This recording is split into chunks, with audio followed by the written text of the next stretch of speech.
everybody? It's your girl Drea Kay back with another episode of Let's Tell a Story. I got another special guest here on the show today, Mr. Rashad, aka Duce. Yes. How are you? Blessed. I'm glad to be here. Yes. How you doing? I'm good. We're glad to have you here. Yes.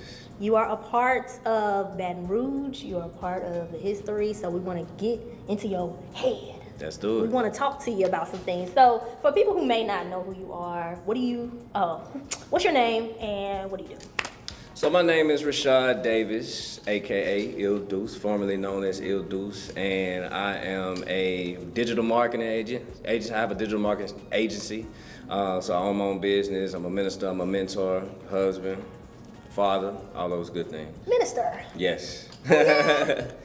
Whole minister out here. Look here, we need it. That's it. We definitely need it. So how did you get your start? I know you have all of these different accolades and everything like that, but how did you get your start here? Are you from Baton Rouge? Definitely born and raised in Baton Rouge. I actually, when I started rapping, it was in church. I was like on a retreat.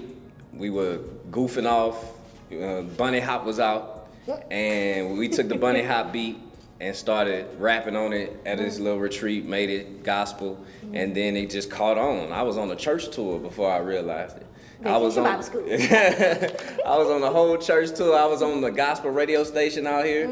I was doing all of those things, and then one of my friends, shout out to Gage, he heard me performing at church, and he had some bone instrumentals. He said, "Man, look, I know you, first of all. You know, you ain't that guy." You know, church. So he said, "Let's get in here and let's write, man." And I wrote some stuff, and then my brother, who about 3 years older than me, he came in and heard us rapping. And my brother, it was just like, he was one of them big brothers, everything I did was lame. It was never good enough. It was whack. Yeah. You get what I'm saying? So when he heard me rapping, he was like, "This is dope." You say, "This fine." And I was like, "All right, for sure. I'm doing this for the next 20 years then." So from there, it was just rolling. So you realized that you had a gift. You realized that there was some talent there. So by hearing people, kind of confirm that, like, what did that do to you in that time? I think I honestly believed in my skills so much, almost to a fault.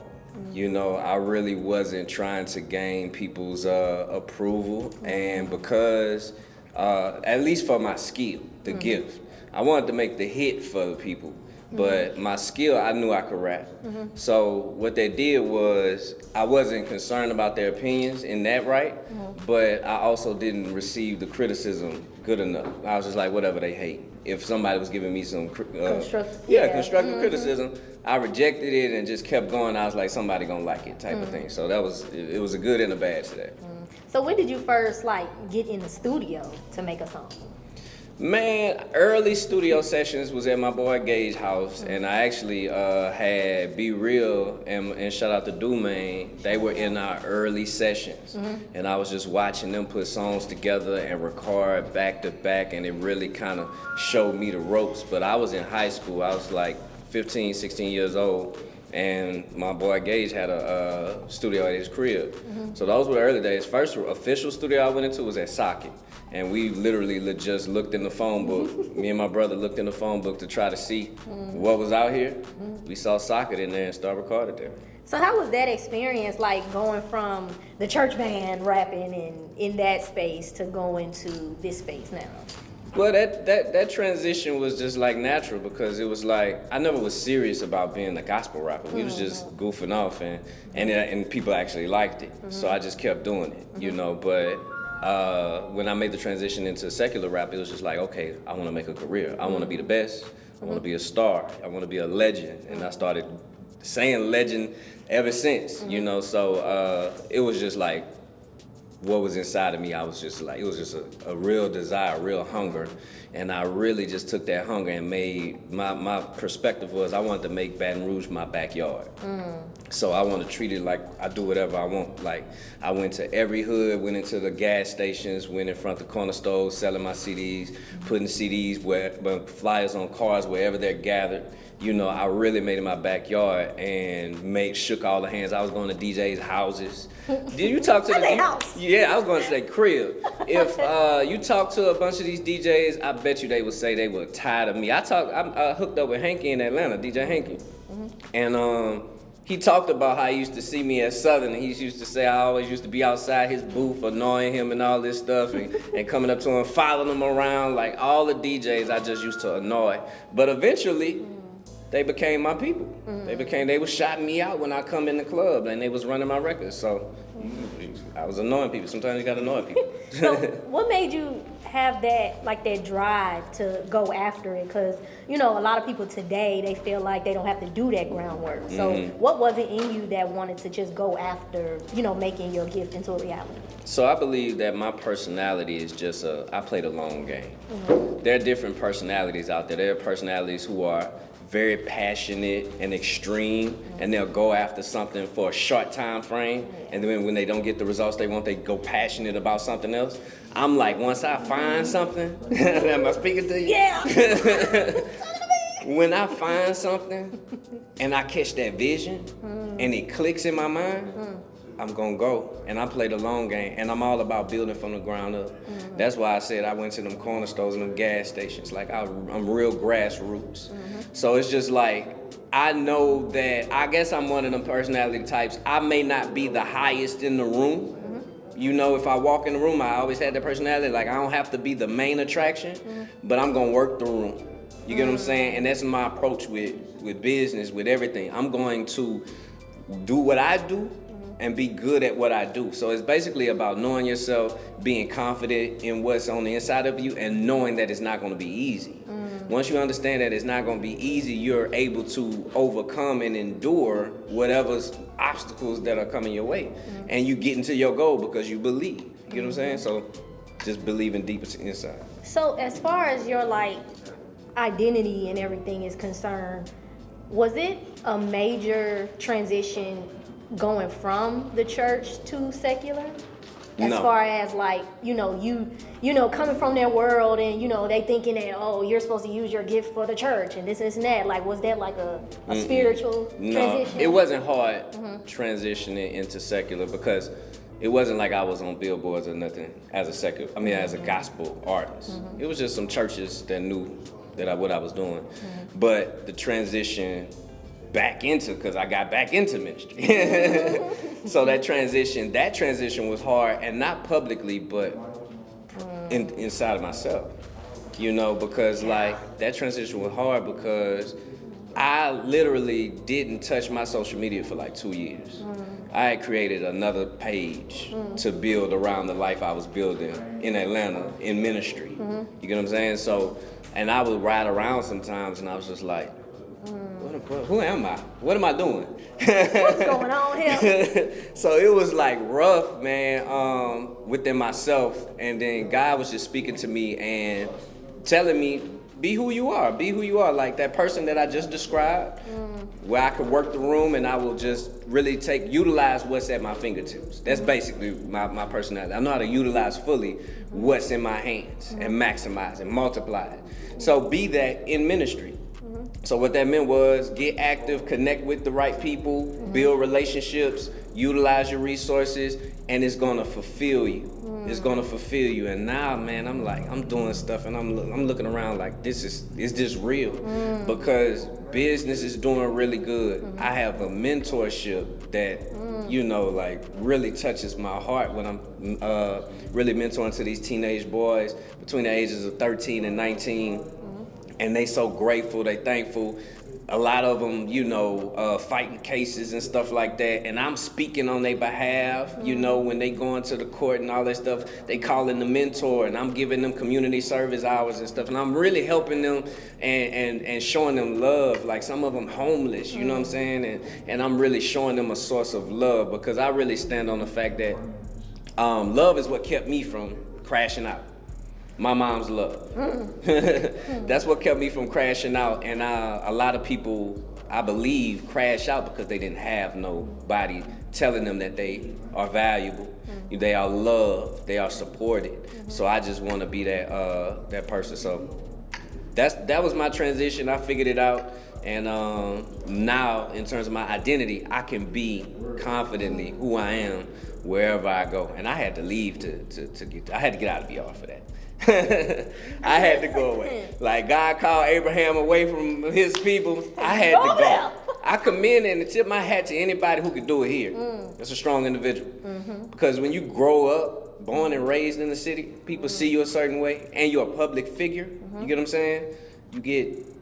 I feel boxed in. I felt boxed in. Yeah. I had to be this person all the time. I'm in Atlanta, man. I can do whatever I want to. I can become who I need to be. Man, look, I go to the store. I ain't worried about seeing nobody that I've been knowing since elementary school and all this and opinions and all that stuff. I had to go out there to get free, and I could come back and be who I should have been the whole time. So when you say, kind of being just a person in general here in Baton Rouge, you get boxed in. So what was your experience as a Baton Rouge artist, your time being here? Man, it was beautiful. I will say it was beautiful just like getting it out the mud. I became a real grinder, in my opinion. It was good building the relationships. It was good seeing the progression, gaining the respect, having some beautiful moments, getting nods and salutes from well-established rappers now, and DJs, all the props and all that stuff. It was great from that perspective. The challenging thing about it was, and what I didn't realize until I left, it was real cliquish. Yeah. And it was like, if you wasn't related, or you ain't go to school with this person since elementary school, it was hard to, really build with people out here. So I built my own team. I started my first business, 3086.com, to be a label behind me. But I was the label, and I was the whole team. I would sometimes tap a girl to be the face, and get me in places, and I'm her artist, but it was just all me. So that was really the challenging point, being able to, but again, later on I gained the respect, and I was still moving on my own, but I at least had the respect of everybody in the city. So that was kind of how it was. So what made you become a minister? Because I love the Lord. Well, it was really people believing in me and seeing things I didn't see in myself. Yeah. They developed me. When somebody who you look at as powerful in God sees the power in you, and you like, you sure? Are you sure? You sure about that? But they believe in it and they nurture it. That's basically what happened. So I wasn't comfortable even speaking in front of people. I wasn't comfortable with any of those things, but they saw that power in me, and then just started to develop it. It started with praying. It started with, worship developed a little bit more, and then they want to put me in this minister class. I just had a yes. Yeah. I had a yes in my spirit. So I trusted the hands I was in, and they wanted to further and further develop me in that way.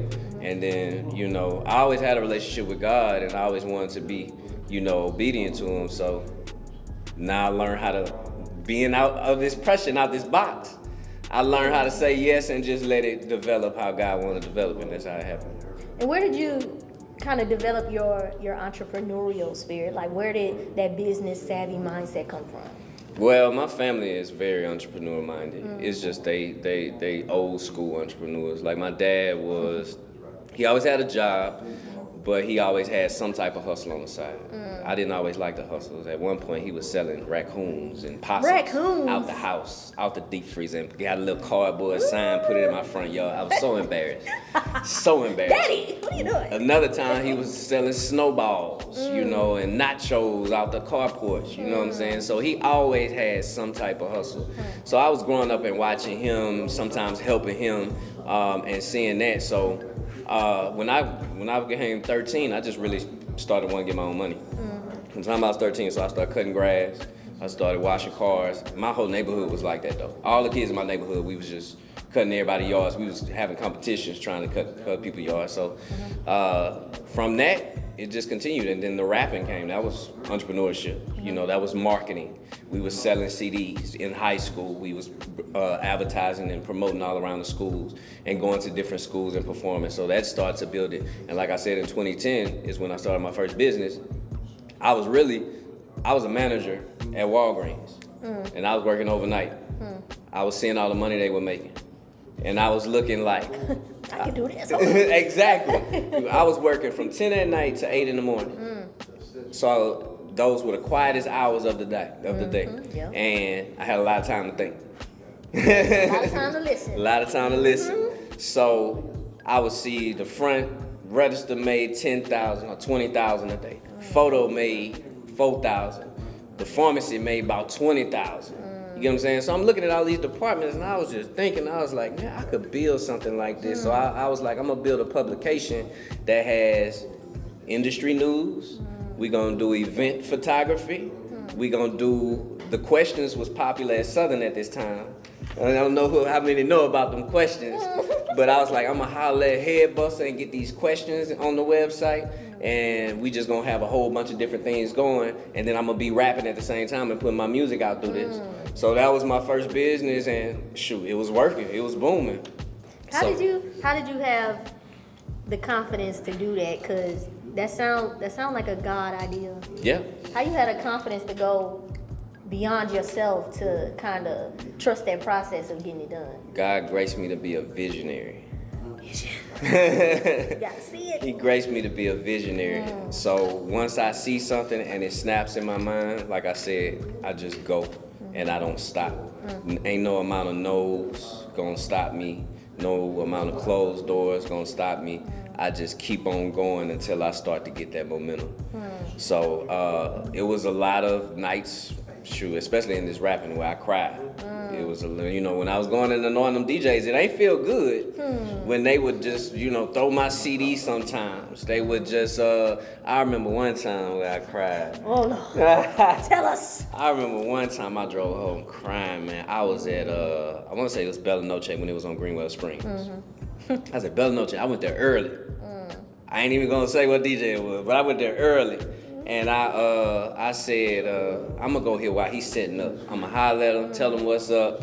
So you ain't got nothing to say, because you come in the middle of their set, they like, I can't get it in. Yeah, I can't. I went early. And he was still testing the sound and everything. So the night go on, and he stopped the music. And I was like, man, he was like, I got a new artist I'm gonna put y'all on to. This man been doing this thing, woo, woo, woo. And I'm sitting over there like, it's about to go down like this? When I tell you, man, he dropped the beat, and it was Hurricane, A Baby, and the club went crazy. Yes, indeed. I went sat in the corner, man, dropped my head. Why you did this to me? I was like, how you gonna roll it out like that? Bro, I rolled home crying, man, I ain't gonna lie. So it was nice like that I had to really, God graced me to overcome. And it was really my relationship with God. And it wasn't even that strong at that time, because I wasn't living for him. But there's a difference. I had him, but I wasn't living for him.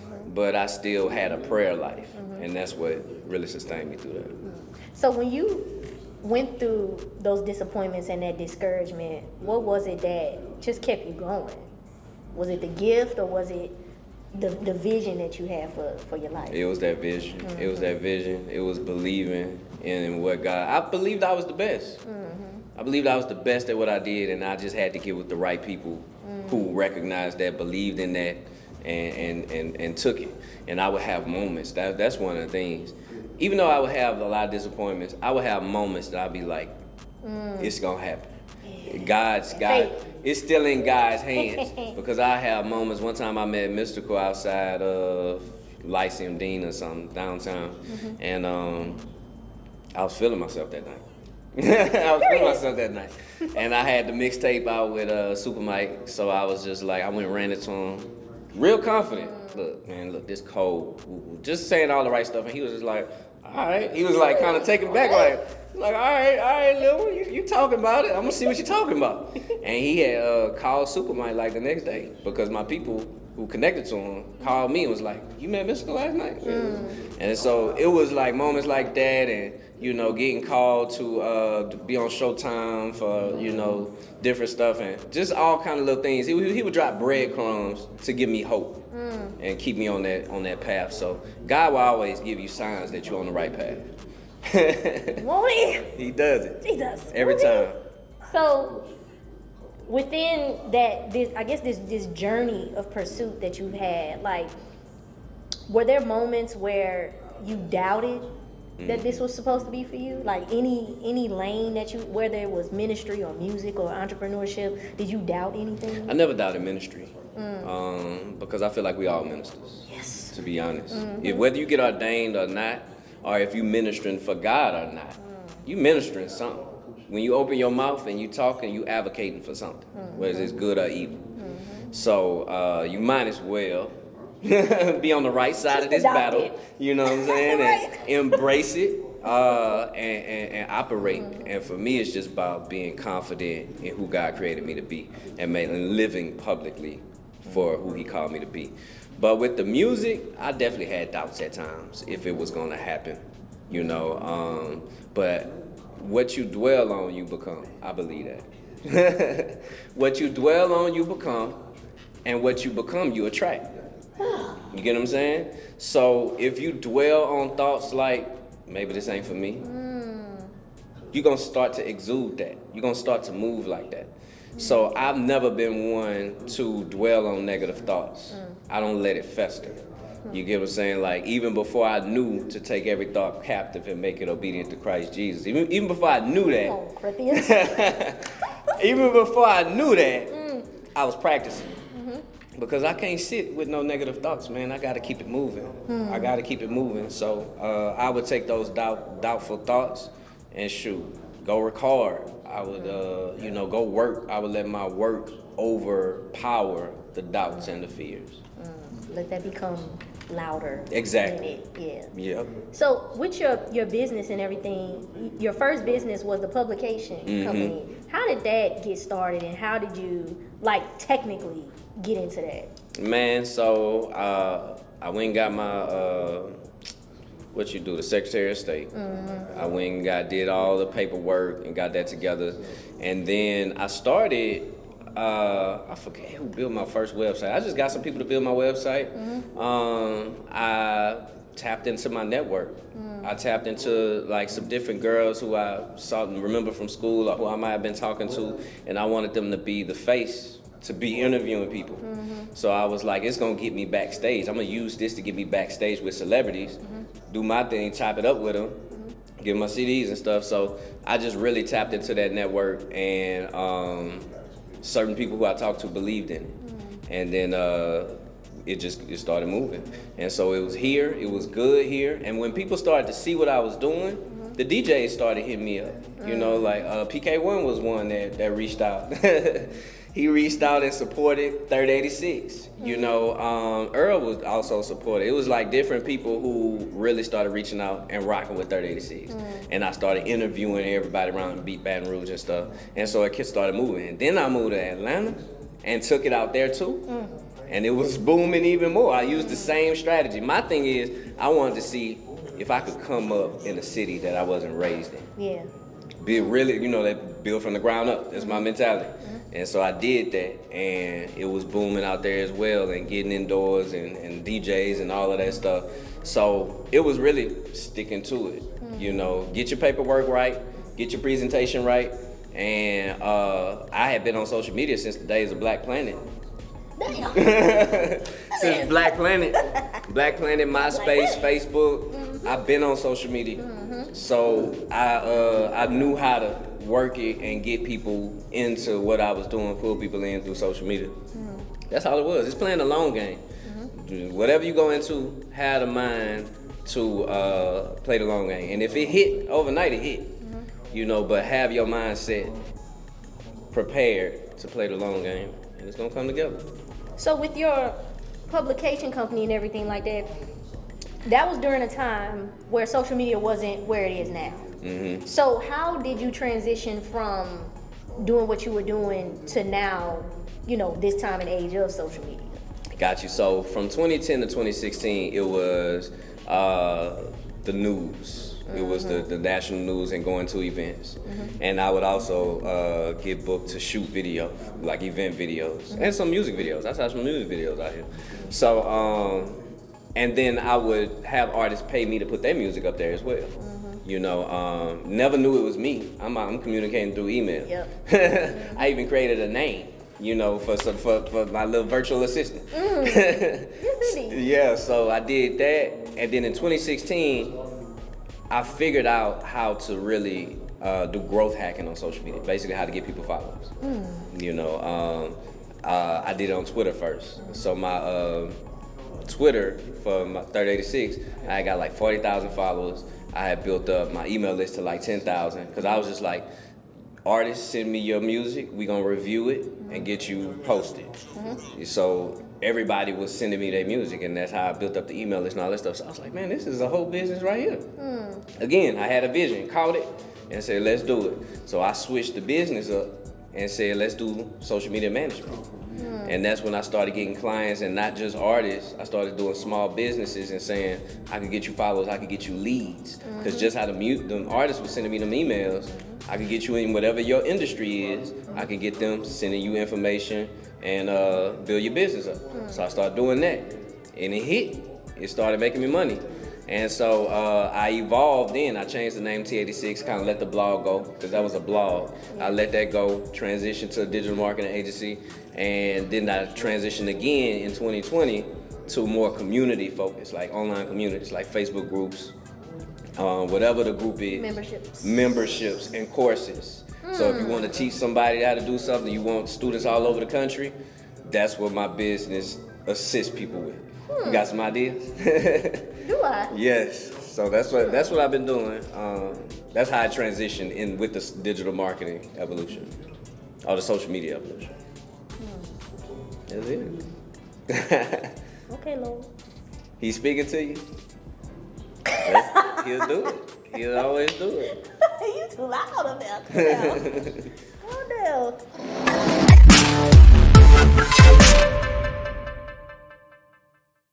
Hey guys, if you love that episode at I Got Drinks, you definitely need to come check out our I Got Drink mixers, which my favorite is the margarita. I have classic daiquiri. And I have old fashioned premium cocktail. And coming soon, we will be making these on the show, so check these out. And we are going to give our honest opinions on them. But I'm already a fan, so get these and make sure to view more episodes of I Got Drink at the Antidote Network on YouTube, Roku TV, Fire TV, and Apple TV. And Amazon. So what is your experience in Atlanta, transitioning from Baton Rouge and, doing your thing out here to doing your business and everything in Atlanta? So it was exciting for me, like I said, because I wasn't worried about the pressure and approval from people, So I was able to be out there and just build from the ground up, build new relationships, build a life out there. And so I had some good relationships. Shout out to Tucson. Tucson helped me with Deadly Sounds and True Records. He helped me get connected with my homeboy Billy, who's a celebrity photographer out there. So like 2 months after I was living out there, I met him, and he happened to live like right around the corner from me. So I used to be at his house all the time. We was hanging out, and he got me plugged in. Like I was on celebrity shoots like the second month, because I was doing that video, filming video. I said I'll film video for y'all photo shoots, so we just hooked that up. So transition was smooth, man. So I had a job, so I was good with bills, and I always lived way below my means. And so I was just outside, man. And I was fortunate enough to meet my wife. And my wife, I always say my wife helped me go from a grinder and a hustler to a businessman. Strategic. Yes, to a businessman, to a conglomerate, like structures and all. I still had 3086 when I met her. And I was just like, pay me $25, pay me $100, get you on the website. She was like, nah, break this down into packages.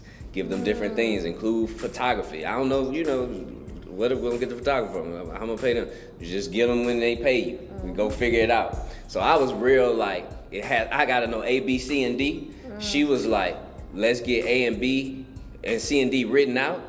We may not know how it's gonna get executed, but if God bless it, He gonna provide the pieces, to make it happen. So I was like, okay, we gonna faith walk this thing. So it was really that, being pulled outside my comfort zone.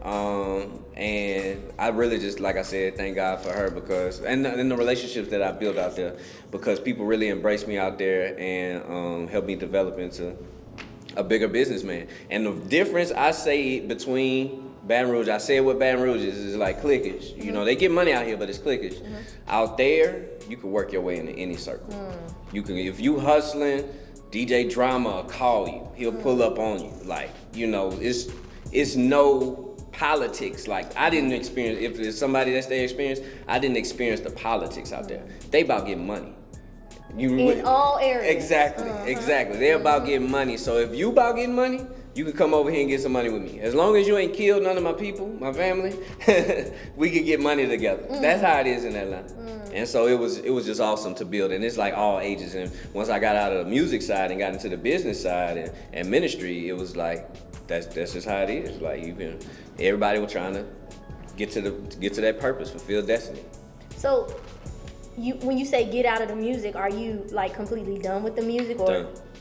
I'm done. I ain't made. Well, I come out whenever Joe called me out. I'll come out when people call me, but I'm not just writing. Like an artistry. No. Yeah. No, I don't just be writing and nothing like that. Do you feel like your time, like your season has passed for that? You feel like it served its purpose and you don't have to really tap into that anymore? I think so, man. I could never do it again. I ain't tripping. Now, when I get to, like about 7 figures, then I probably drop a song or two. Yeah. I probably, when I'm ready to keep my feet up and stuff like that, I probably do it. But I think it fulfilled its purpose. It was a good journey. And the thing is, it's a lot of wounds, from that world. I told you about the nights I cried. It was a lot of hurt. So for me to say I'm gonna pick that back up again, if I'm gonna really, when I catch something, I go hard. So if I'm gonna pick that up and go hard again, it has to be the right situation. I'm not just gonna say I'm gonna start rapping again. It ain't gonna be like that, because it's some sour feelings there. You know what I'm saying? Some feelings there. It's like that was my love, my passion. So I can't just get back into it unless it's a situation that presents itself. So after having experienced everything, like within music and your business and everything like that, what is your vision now? Like, at what stage of your vision are you now with your business and stuff? Shoot, headed towards multiple 6 figures. I'm around millionaires and people who generating 6, 7, 800,000, that type of thing. So it's like, I'm really on, building multiple streams of income, multiplying the business to get close to 7 figures, making impact, as much as impact as I can, impacting the next generation, and being a positive figure, and just being, now that I've found my identity, I want to be as loud as possible. On stages, on platforms, you want to be that example. Because why I couldn't be when I was here, because I didn't see something that made sense to me. I'm a visionary. So I didn't see a solid, cool man of God.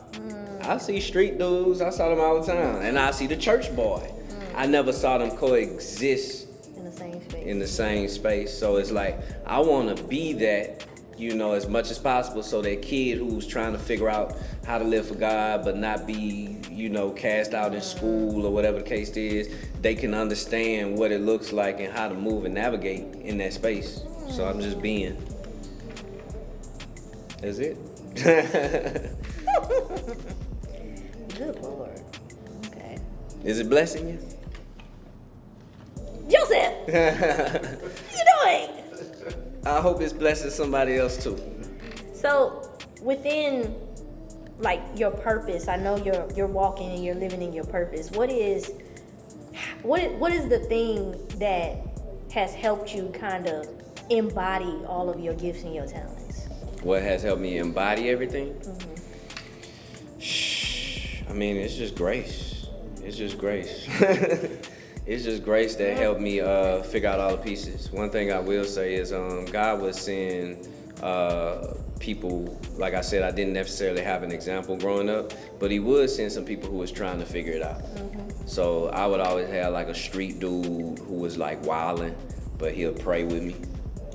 And I'd be so confused, you know what I'm saying? Like, you know what I'm saying? So he'll send that, and then he'll send a girl over here who about whatever, but she'll pray with me, and she always want to talk about God. I was just like, and that happened like sporadically in my life. So, exactly. So it's like, it was that type of thing that kind of had me start to figure out what this life looks like. you know, and he pulled me in. And like I said, my wife was probably like the total embodiment of being from the streets and being sold out for God. And that kind of helped me. And she's all business. She was the rap plug. That's how we started talking.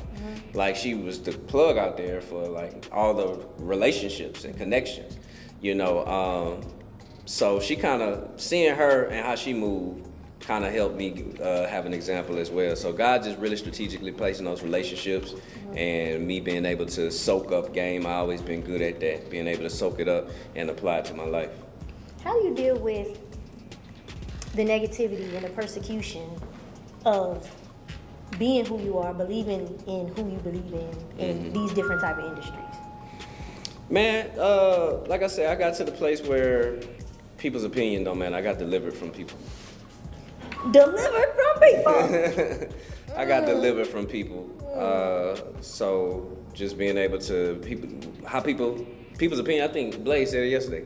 People's opinion of you is not your business. What you think about me is not my business. I'm just gonna be who I am. However you respond to that, whether it's good or bad or indifferent, that's your business. You got to deal with that. I'm still gonna be busy being me, you know. So whether they accept or reject, you know, approve or disapprove, I'm comfortable. I think the ultimate purpose of God taking me through the rap first and then be here is all of that heartbreak, all of that rejection, all of that fighting for their approval. That I'm exhausted of it. So I don't have any of that ambition no more. In this industry where I am, like I don't need no mega pastor's approval. That's what I love about Kingdom, because you're just serving God. And if you fall short, he still love you. He's still, you know, proud of you. You know, he still value you. So it's like you ain't gotta work your way up in this industry, in this realm. You know, it's just like you're already approved. You're already validated. You're already justified. So what people think, it don't matter, because that's not my belief system. That's not. Yeah, like, so it's good over here. Like I see in the church, a lot of people want to be next to the pastor, want to be the top associate pastor, all this stuff. I have no ambitions in ministry. All I just want to do is serve. What God tell me to do, I'm gonna do. If that's ministering to one person and that's the only person I minister to for the rest of my life, I did good. God gonna say I did good, and I tried to live right. I did good. I don't have to be on the biggest stage. So it's just knowing that, having that mindset, I can navigate in any room. For real. Look here. You catch the Holy Ghost. That's it. So, what is married life like? It's beautiful. I'm interested. It's beautiful. When you find the right person, man, when you find the right person who is going in the same direction as you, who is believing in you, who is trusting in you, you trusting in them, it's a beautiful thing. And the thing about me and my wife is we keep God first. We keep God. She said she married me and prayed for a man that loved God more than her. Because if I put God first, then I'm gonna always treat her right. And we were both people who was like, I always said I had the gift of goodbye. Like a lot of dudes, or I ain't gonna say a lot, but dudes sometimes try to be controlling. Dudes try to, I'm gonna get back at you by getting your friend. I was never that guy. I'm gonna hurt you by moving on and being happy. Because you like the fact that I don't give you a second thought, and I could really act like you don't exist. I could see you in public and don't see you. You get what I'm saying? So like I had to give her goodbye, and my wife was the type of, she was just moving too. She wasn't really tripping off of anything. So when we got together, we kept God first to overcome all of those bad qualities that could separate us. And with me trusting that she trusts God and put God first, I know that we can overcome any obstacle. Because even if she tripping or I'm tripping, once we take some time out and go to God, he gonna lead us right back to each other. That's the beautiful thing about a God-centered marriage. Y'all gonna always get led back to each other. And when y'all go left, it ain't gonna go too far left. We don't never like yell, cuss, none of that stuff, because we got God first in the relationship. As long as we keeping it solid with God, we gonna be straight with each other. So it's a beautiful journey. How do you all stay above, like, culture and things that are going on in the world, the different type of conversations, the different type of platforms and podcasts that are promoting the opposite of, you know, what a relationship should look like. Right. How do y'all stay above that? Even in your business and your ministry and everything, how do you stay above the culture's way of living life? Well, we started our ministry together. It's called Building Kingdom Culture. So it's really like and it's on the basis of we grew up in a certain culture and you believe that about yourself. Like with men, you believe you're a man by who you beat up and never running and how many women you got. All of that stuff I grew up believing. When I found Kingdom Culture, I wanted to instill Kingdom Culture, which is eternal. Stuff that we have in our culture, it changed from city to city. It changed from decade to decade. The culture is always changing. Yeah. But Kingdom Culture is always eternal. So I wanted to instill that in young people. That's our ministry, to instill that into people while they're young. But with that in mind, what we do is we filter what we allow in our spirit. So I was at the barbershop the other day and they was asking me, did I watch BMF? They was asking me, and I was like, I ain't watch it. And they was like, and the dude was like, I can't rock with you. You ain't seen BMF. No, and he was like, why? I was like, first of all, I've been watching the gangster story since I was a kid. I've seen all the gangster movies. So how many times do I need to see this story? You get what I'm saying? So it's like, at this point in my life, I've seen it. It's kind of old to me. I didn't watch Snowfall. You get what I'm saying? Because it's just like, and not a knock to them, but it's just like I've seen these games. The last one I seen was Power, and then once it started evolving and the little boy became, I was like, I don't really even like his character. You know what I'm saying? He let his sister get killed, and he was behind it. You know what I'm saying? So I was like, I'm good on, and then I got to the point where I was just like, I don't want to keep watching stuff that after I'm done, I feel like I gotta repent. Cause I done watched all this stuff, man. I gotta clear. Yeah, exactly. Like I'm I'm having dreams and stuff. Like you know what I'm saying. So it's just like certain things we just don't allow in our system, in our house. Like I don't have to watch everything now. You get what I'm saying? I don't have to watch all the gossips and the news things that's coming out.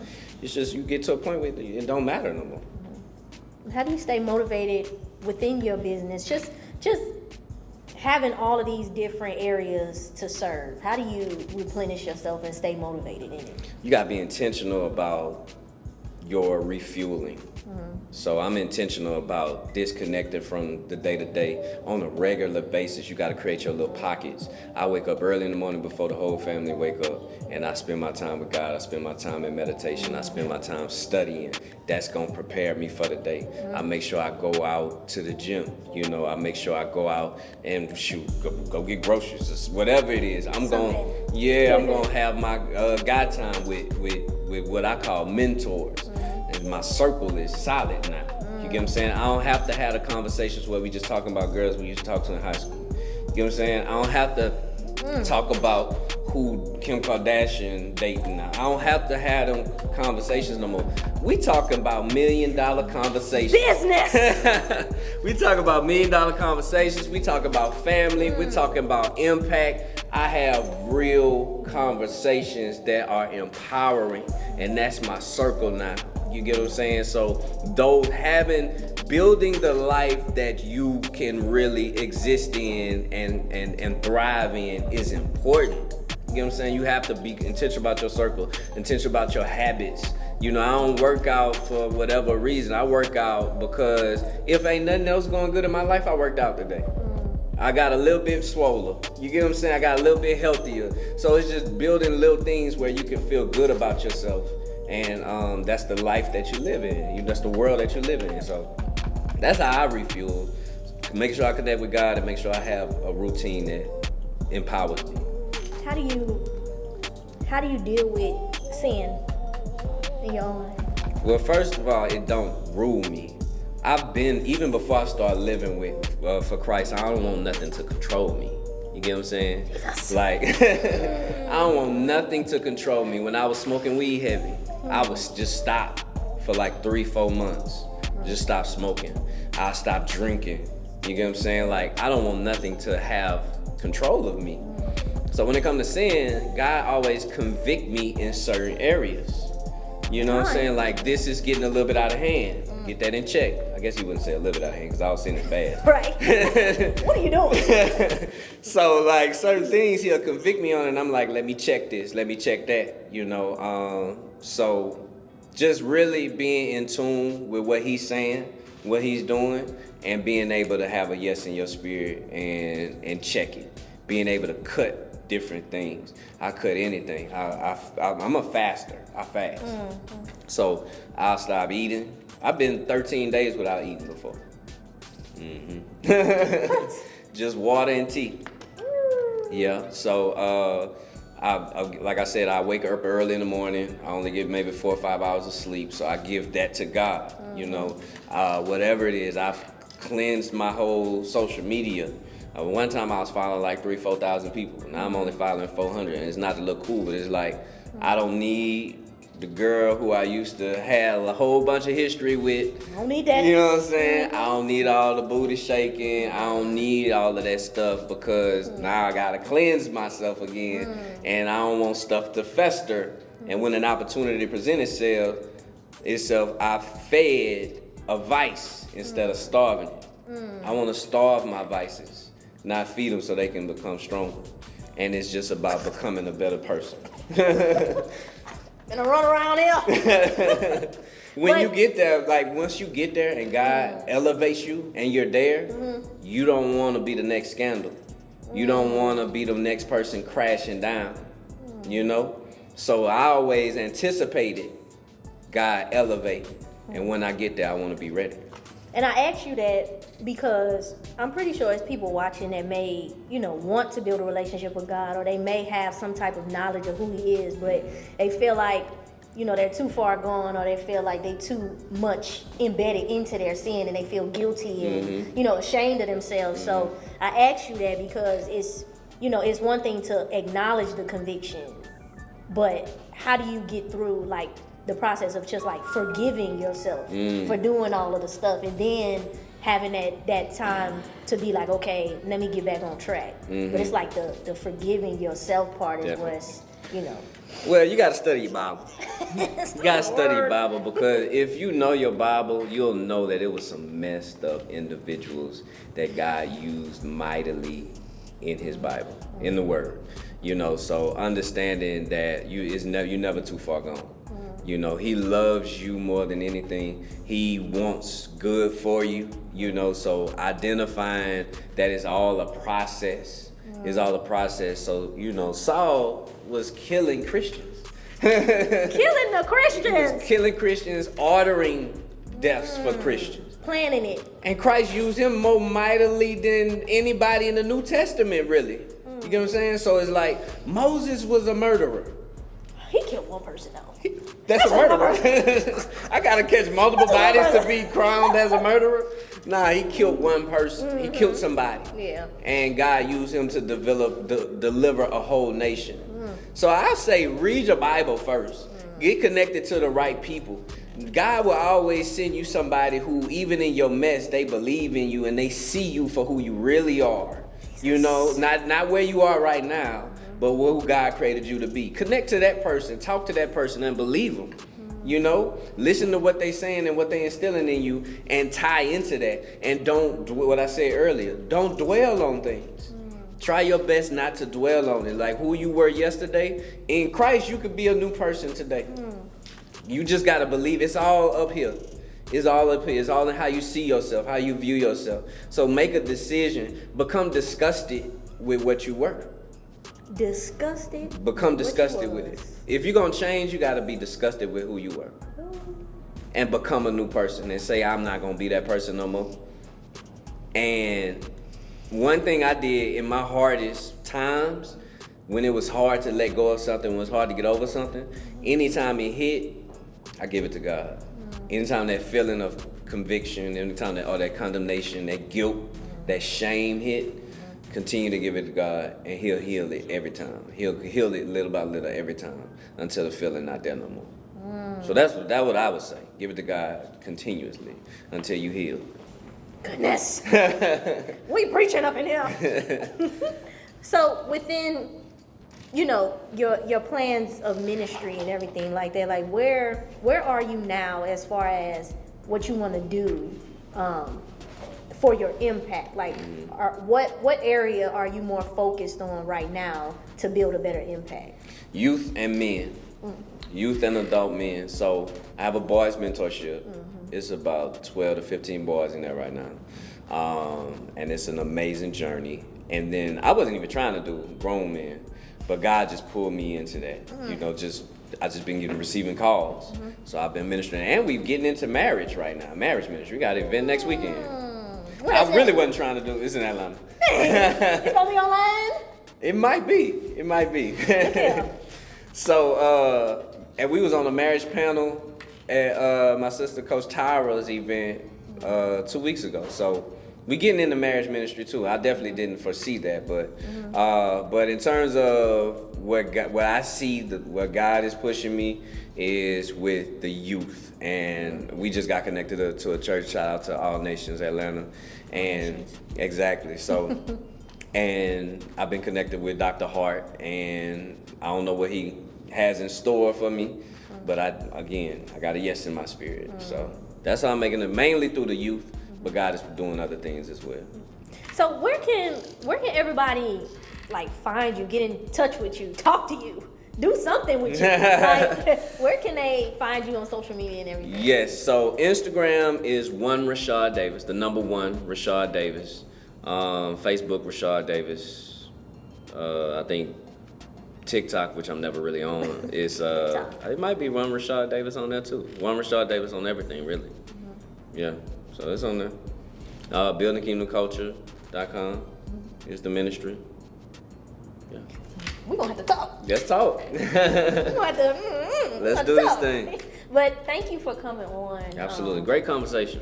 It was for me. It was just for me. I don't know who's gonna be watching this, but this was for me. Okay. Amen. And yeah, just for being, you being a vessel and sharing your gift with the world. Amen. So make sure y'all replay this video as many times as y'all need to. Make sure you subscribe. Yes. Stop playing, because y'all done seen enough episodes. Y'all need to go ahead and subscribe. Do it. To be on alert when we upload new videos and new episodes. And make sure you guys check out Rashad and everything that he has going on. And this has been another episode of Let's Tell a Story. Let's tell a story. Jesus!